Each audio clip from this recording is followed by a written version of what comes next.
Hello sweeters, welcome to my khichuri blog. তো আমরা পৌঁছে গেছি মেলায়, কিন্তু চারিদিকে শুধু খাওয়ার জিনিস আর খাওয়ার জিনিস, আর অন্য কিছু চোখেই পড়ছে না। আর আমার পাশে স্যার তো বলছে জিলিপি গজা ওকে নাকি ডাকছে। তো আমরা এবার মেলার মেন জায়গার দিকে যাচ্ছি, আর আমি অনেক বছর পর মেলায় ঘুরতে আসলাম। আর আগের বার জাগুলির মেলায় একটু গেছিলাম, কিন্তু ঘোরা হয়নি। কিন্তু একটা জিনিস, আমি আর জ্ঞানী বাবা দুজনেই ঘরকুনো, কাজ ছাড়া বাইরে বার হওয়ারই নাম নেই। আর আজকেও মেনলি ভিডিও করতেই এসছি আমরা। আর এই জিনিসটার জন্য আমি পাগল, কিন্তু কেনার পর আমি কিসের সাথে পরবো সেটাই খুঁজে পাই না, কারণ আমার জিন্স আর টপ ছাড়া তো কিছু চোখেই লাগে না। আর কোনো কাজ নেই, কিনে কিনে শুধু ঘর ভর্তিই করি, আর ওর জন্য মার কাছে বকাও খাই। কিন্তু কানের আর ঝুমকোর প্রতি আমার ভালোবাসা বেড়েই যাবে, কোনোদিন কমবে না, এটা আমার চিরকালই, সে যতই বকা খাই না কেন। আর কাজের জন্য জ্ঞানী বাবার তো সময়ই হয় না, তাই আজকে যেহেতু ছুটি নিয়েছিল অফিস থেকে, তাই বললো যে মেলা থেকে চলো ঘুরেই আসি আর একটু ভিডিও করে আসি। তো এবার যেতে যেতে যেদিকেই তাকাই সেদিকেই দেখি শুধু ফুচকা স্টল, তাই আমরা দাঁড়িয়ে আবার একটু ফুচকাও খেয়ে নিলাম। খেতে খেতে ভিডিও করছি, তাই আবার ওই দিক থেকে ওটা আবার হাসছে দূর। তারপর ফুচকা খাওয়া হয়ে গেলে চলে গেলাম ফ্রাই আইটেমের দোকানে, কিন্তু আমার তো পেটে আর জায়গা নেই, তাই এবার থেকে যাই নেব সেখান থেকে এক কামড় করে মারবো আমি। তারপর পাশেই ছিল পিঠের দোকান, আর পুরো মেলায় মনে হয় এই দোকানটাই সব থেকে বেশি ভিড় ছিল। তো ফার্স্টেই নিল তেলের পিঠে, আর আমি ওখান থেকে এক কামড় বসিয়েও দিয়েছি। তারপরে ভাপা পিঠে, এটা যে কি খাচ্ছিলাম কিছু বুঝতেই পারছিলাম না। দেন এটা কি খেয়েছিল আমার আপাতত মনে পড়ছে না। তারপরে খেলো দুধ পুলি, কিন্তু আমি আর খাইনি, না হলে আমার পেটটাই হয়তো ফেটে যেত। তারপর ঘুরতে ঘুরতে দেখলাম বাচ্চারা খেলা করছে, কিন্তু আমার তো আর এখানে কেউ উঠতে দেবে না, তাই আমি দূর থেকেই দেখছিলাম আর ভিডিও করছিলাম। তারপর ভাবলাম যে এখানে আর দাঁড়িয়ে থেকে লাভ নেই, আমি নাগরদোলার দিকে গুটি গুটি পাই এগিয়ে যাই। আমি মেনলি ওই লোভেই এসছি এখানে, আর এখানে যাওয়ার তো আমার বহু দিনের স্বপ্ন, কিন্তু এখানে আমাকে কেউ যেতে দেবে না। আর নাগরদোলার লাইন থেকে আমি তো অজ্ঞান হয়ে যাই অবস্থা।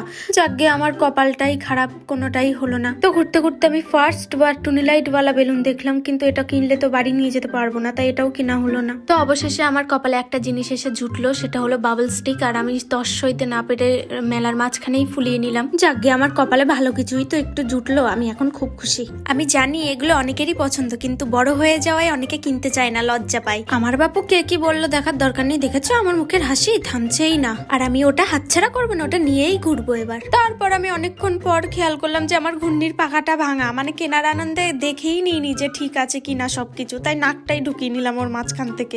আমার কপালটাই খারাপ। তারপর ঘুরতে ঘুরতে দেখলাম নাও মোমো টাইম, যেহেতু নাও মোমো টাইম তো একটু মোমোই খেয়ে নি। তারপর অর্ডার দিয়ে এসে জ্ঞানী বাবাও বসে বসে বাবল স্টিক ফোলাচ্ছিল, আর আমি বসে বসে দেখছিলাম। বেচারার মুখটা দেখো, লজ্জা পাবে না হাসবে কিছু বুঝতেই পারছে না। আহারে বেচারা কত কষ্ট করে ফোলাতে গেল আর ফুললই না। যাকে লাস্ট বারের মতো একটু ফোলাতে পেরেছে, আর আমি পাশে বসে বসে সব ফাটিয়ে দিচ্ছিলাম। না পেরে বেচারা আর না ফুলে মুখ আটকে আমার হাতেই দিয়ে দিল। আহারে। তো দেখতে দেখতে আমাদের ফ্রাই মোমো চলে আসলো, কিন্তু আমার পেটে একটু জায়গা নেই। তো মোমো খাওয়ার প্ল্যান ওর ছিল, আমার সেরকম একটা মোমো ভালো লাগে না, তাই আমি ওখান থেকে একটা নিয়েই খেয়ে নিচ্ছি। গাইস গ্র্যাভিটি যায় ভার্মে, আমার পেটেও মনে হয় আগুন জ্বলছে, তাই মুখ থেকে ধোয়া হচ্ছে।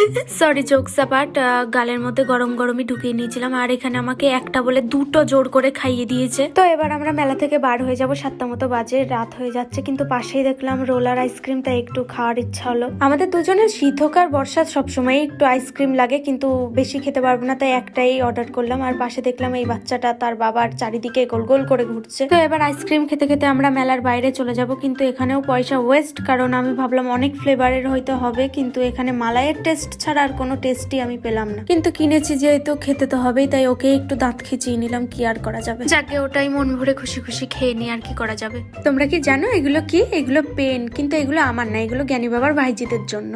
তারপর যেতে যেতে আমি ফুলের দোকান দেখলাম, আর ফুল হলো আমার পৃথিবীর সব থেকে ফেভারিট জিনিস, কিন্তু আমি কিনতে পারলাম না, আমার ব্যাগে একটুও জায়গা ছিল না ব্যাগ। যাকে আর দাঁড়ালে হবে না, এবার বাড়ি যেতেই হবে, অনেকটা রাত হয়ে যাচ্ছে। কিন্তু এই জায়গাটায় দেখেছো এত ভিড়, এখান থেকে যাওয়াই যাচ্ছিল না। তো ঠেলে গুতিয়ে বাইরে বার হলাম, তো 7:30 মতো বাজে, আর মেলায় যেন এখন বেশি মানুষ আসছিল, কিন্তু আমরা যে একটা কেস ঘটিয়ে ফেলেছি, আর কিছুই না, আমরা রাস্তা হারিয়ে ফেলেছি আর কি। আর বাইক রাখার গ্যারেজটাই খুঁজে পাচ্ছিলাম না, তো অনেকটা যাওয়ার পর শেষমেশ খুঁজে পেলাম। ও তোমাদের তো বলাই হলো না, আমরা বাণীপুর মেলায় গেছিলাম। নামটা কি সুন্দর না, যে বাণীপুর। তো আজকের ভিডিওটা এই পর্যন্তই, দেখা হবে একটা নতুন খিচুড়ি ব্লগে। Tata, bye bye.